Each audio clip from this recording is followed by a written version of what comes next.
The Silent Approach. Commander Elena Vasquez stood at the observation deck of Luna Station, watching the endless dance of stars beyond Earth's moon. Her coffee had gone cold hours ago, but she barely noticed. The readings on her datapad made no sense, and that worried her more than she cared to admit.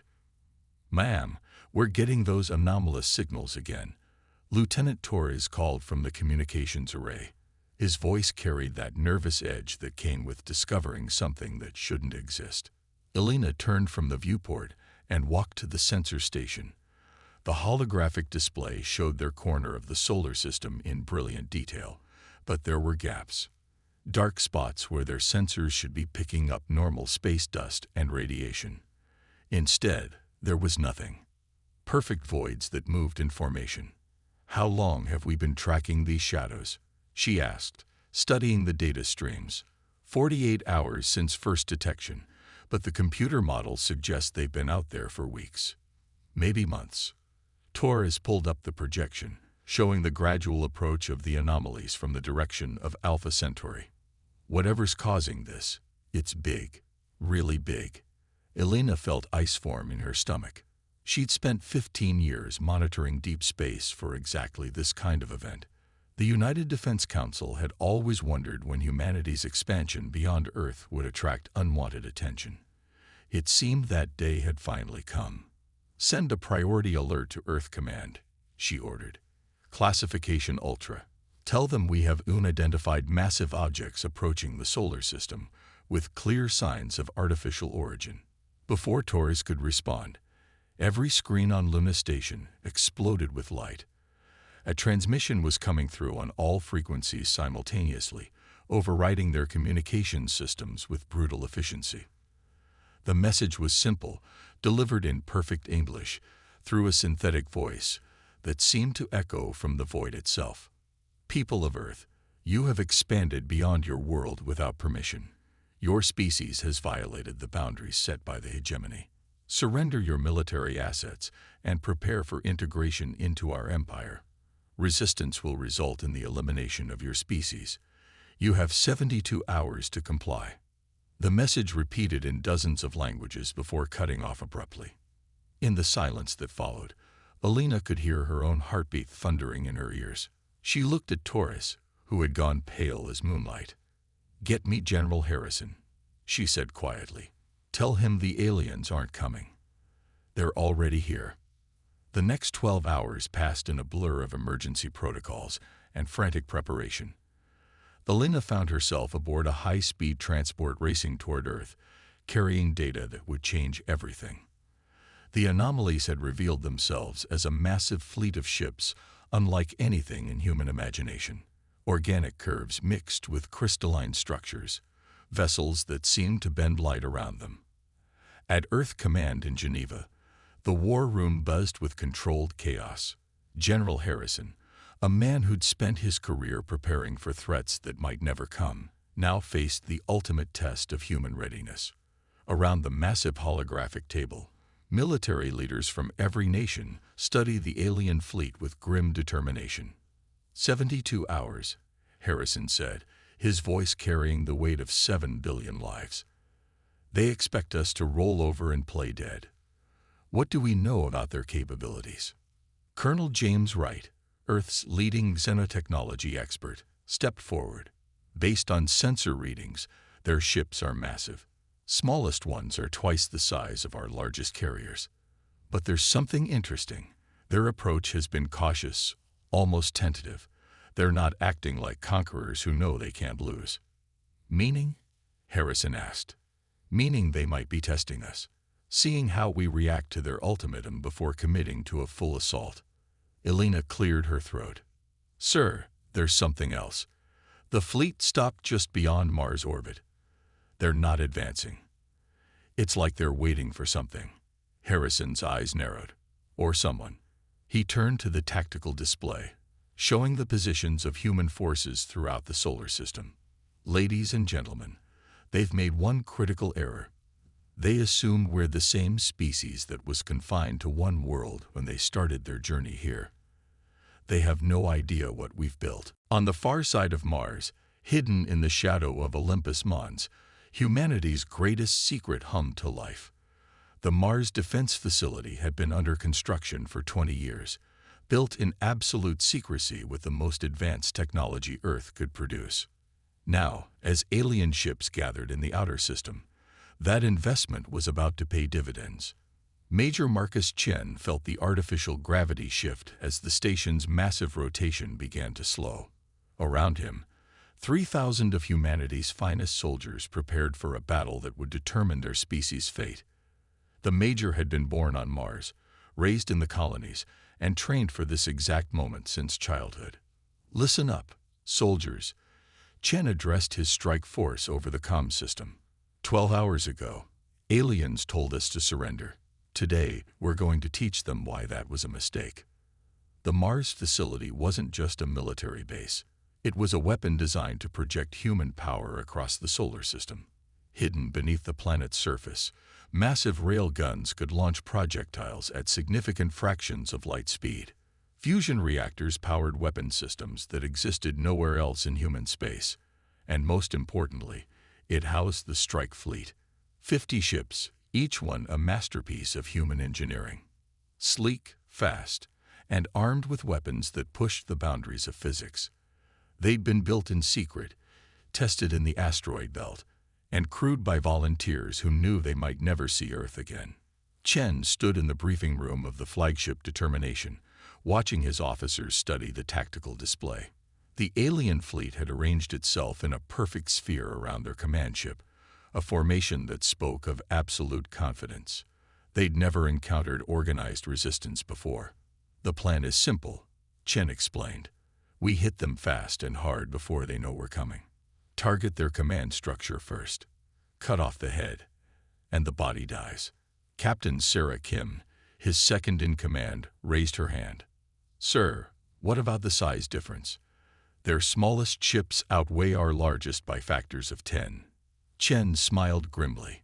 "Captain, did you know that a bullet weighs less than an ounce? But fired from the right weapon, it can drop a charging elephant. Mass isn't everything. Speed, surprise, and superior tactics can overcome raw size." The final briefing concluded with orders that would have been unthinkable just days earlier. Humanity was about to launch a preemptive strike against an alien armada. Not in defense of Earth, but as an offensive action designed to destroy the invaders before they could threaten human worlds. As the strike fleet powered up for launch, Chen stood alone in his quarters, looking at a photograph of Earth taken from Mars orbit. The blue marble hung in space like a precious gem, beautiful and fragile. Everything humanity had ever been or might become existed on that single world. The aliens thought they could take it through fear and intimidation. They were about to learn otherwise. The launch sequence initiated with mathematical precision. 50 ships rose from hidden hangars beneath Mars' surface, their stealth systems engaged, their courses carefully plotted to avoid alien sensors. They would approach the enemy fleet from multiple angles, using the planet's magnetic field and solar radiation to mask their signatures. Chen watched Mars fall away beneath them, red and ancient, and somehow reassuring. Humanity had made that world their own through determination and ingenuity. They'd built cities in impossible places, created life where none should exist, and reached for the stars with unshakable resolve. The aliens had chosen the wrong species to threaten. "All ships report ready for combat," Kim announced from the tactical station. Chen nodded, settling into the command chair that had been built for this moment. "Signal the fleet. Operation Thunderbolt is now active. We end this before it begins." The Determination and her sister ships raced through the darkness between worlds, carrying humanity's response to an ultimatum they would never accept. Behind them, Mars continued its eternal rotation, keeping the secret of what had just launched from its hidden depths. Ahead, an alien fleet waited in perfect formation, unaware that the prey they'd come to collect was about to become the hunter. In the depths of space, the opening moves of humanity's first interstellar war were about to begin. The Mars Gambit. The alien fleet hung in space like a collection of dark jewels, their hulls reflecting the distant light of Sol with an otherworldly shimmer. Admiral Zexhaya conquered 17 worlds for the hegemony, each one falling before the might of the Grand Fleet without significant resistance. This backwater system with its single inhabited world should have been no different. Standing on the bridge of the command vessel Eternal Dominion, Zexhay reviewed the initial scans of the third planet. The inhabitants called it Earth, and their technology seemed primitive compared to hegemony standards. Chemical rockets, basic fusion power, crude weapon systems. The ultimatum had been delivered. Soon, another world would join the Empire. Admiral, Sub-Commander Yellen reported from the sensor station, "We're detecting minor anomalies in the electromagnetic spectrum. Possible industrial activity on the fourth planet." Zexhay barely glanced at the display. Mars. Yes, the species has established minor outposts. Nothing of consequence. Maintain formation and prepare for their surrender transmission. The hours passed in routine monitoring. Earth's communication networks buzzed with panic and desperate planning, exactly as expected. The Admiral had seen this pattern countless times before. Fear, denial, bargaining, and finally, acceptance. Within the 72-hour deadline, Earth's leaders would broadcast their capitulation. That's when the universe decided to teach Admiral Zexhay a lesson about assumptions. The first sign something was wrong came from the outer sensor array. A technician reported brief contacts on the edge of detection range, gone almost as quickly as they appeared. Equipment malfunction, Zexhay decided. Their ships were millions of years more advanced than anything these primitives could field. The second sign was the complete silence from the enemy system. No surrender broadcasts, no attempts at negotiation, no desperate pleas for mercy. Just nothing. That should have been warning enough. The third sign was the salvo of rail-gun projectiles that began impacting the fleet at 17% of light speed. Major Chen watched the tactical display with satisfaction as the first wave of kinetic strikes found their targets. The alien ship's shields flared and died under the precise bombardment from Mars surface installations. Massive vessels that had seemed invincible moments before suddenly found themselves taking real damage. First blood to humanity, Captain Kim reported with barely concealed excitement. Alien formation is breaking up. They're moving to engage. Exactly what we wanted, Chen replied. Signal the fleet. Execute Alpha Strike. 50 human ships dropped their stealth fields simultaneously, appearing from seemingly empty space in perfect attack formation.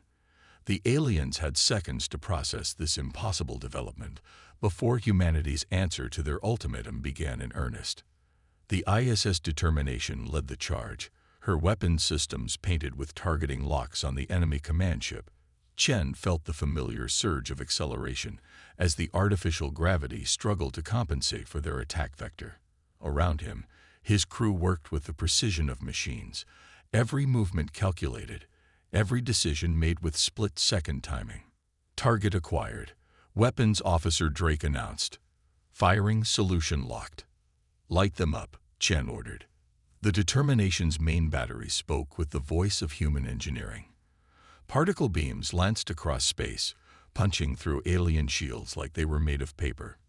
Missile salvos followed, each warhead guided by quantum computing systems that could calculate trajectories faster than the enemy could maneuver. The alien command ship shuddered under the assault, its organic hull cracking along stress lines that revealed the living nature of their technology. But more importantly, Chen could see confusion in their response. The aliens were scrambling to understand how a species they dismissed as primitive was not only fighting back but winning. Admiral Zexhay felt something he hadn't experienced in 3 centuries of conquest. Fear. The bridge of the Eternal Dominion shook under impacts that should have been impossible. The humans were using weapons that pushed the boundaries of physics, tactics that spoke of careful planning and thorough preparation. Status report, he demanded, his vocal cords producing the harmonic frequencies that indicated extreme stress. Shields at 40% and falling, his tactical officer reported. Multiple hull breaches on levels 7 through 12. The humans are targeting our command and control systems with surgical precision. Zexai studied the battle display with growing horror. The human ships were smaller than his fighters, but they moved with incredible speed and agility. More importantly, their weapons were far more advanced than initial scans had suggested. These weren't primitive chemical rockets. These were relativistic kill vehicles launched from installations that hadn't existed in any intelligence report.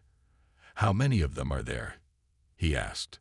50 ships in direct engagement, but Admiral, they're getting targeting data from somewhere else. Something on the fourth planet is feeding them precise coordinates for our weak points. The realization hit like a physical blow. Mars wasn't just a minor outpost. It was a fortress, a weapons platform designed specifically to kill ships like his. The humans had been preparing for this moment, possibly for decades. "Signal the fleet," Zexai ordered. "Combat spacing. All weapons free. Destroy these insects before they can do more damage." But even as he gave the order, he knew it was too late. The humans had achieved complete tactical surprise. Half his fleet was already crippled or destroyed, and the remainder was fighting a losing battle against an enemy that seemed to anticipate their every move. Captain Kim monitored the battle from her position at the tactical station, watching alien ships fall one by one to the coordinated assault. The Mars Defense Facility was providing targeting data in real time, using sensor arrays that could track individual projectiles across millions of miles. Combined with the strike fleet's mobility and firepower, it was proving to be an overwhelming advantage. "Sir, we're getting reports from the other attack groups," she announced. "The alien fleet is trying to withdraw. They're breaking formation and heading for the outer system." Chen studied the display, watching the alien vessels attempt to disengage. Some were already streaming atmosphere from multiple hull breaches. Others had lost power and were drifting helplessly through space. The few that remained combat-capable were fleeing as fast as their damaged engines could carry them. "Not yet," he said quietly. "Signal all units. Pursue and destroy. None of them leave this system alive." The chase that followed would be remembered in human history as the Mars Pursuit. For 6 hours, human ships hunted the surviving alien vessels through the asteroid belt and beyond. One by one, the invaders were cornered and destroyed. Admiral Zexai's flagship, the mighty Eternal Dominion, died in the shadow of Jupiter with all hands aboard. When the last alien ship was reduced to expanding plasma, Chen finally allowed himself to relax. The battle was over. Earth was safe, and humanity had announced itself to the galaxy in the most dramatic way possible. "Signal Earth Command," he ordered. "Tell them the threat is neutralized. The alien fleet has been completely destroyed." As the strike fleet began its journey home to Mars, long-range sensors detected something interesting. The battle had been observed. Other ships from other species had been watching from the edges of the system. Now they were withdrawing, carrying news of what they'd witnessed. Word would spread through the galaxy that the humans of Earth were not to be underestimated. A species that could ambush and annihilate a hegemony fleet was not one to be trifled with. The balance of power in their local sector had just shifted dramatically. Chen stood in his quarters aboard the Determination, looking out at the stars that no longer seemed quite so distant. Humanity had passed its first test as a spacefaring civilization. They'd proven they could defend themselves against outside threats. But more than that, they'd demonstrated the qualities that would define their species in the centuries to come. Ingenuity in the face of impossible odds. Preparation for threats that might never materialize. The absolute refusal to surrender their freedom to anyone, regardless of the cost. These were the traits that would carry humanity to the stars and beyond. The aliens had come to conquer Earth. Instead, they'd given humanity its first victory in what would become a long and glorious history among the stars. They'd underestimated human resolve, human creativity, and human determination to survive and thrive. It was a mistake they would never have the chance to make again. As the strike fleet disappeared into the darkness between worlds, heading home to a planet that would never again face conquest alone, the galaxy began to take notice of the small blue world in the Sol system. The humans had announced themselves with fire and steel, and the message was clear. They had come to conquer Earth, but humanity had turned them to dust before they ever reached Mars.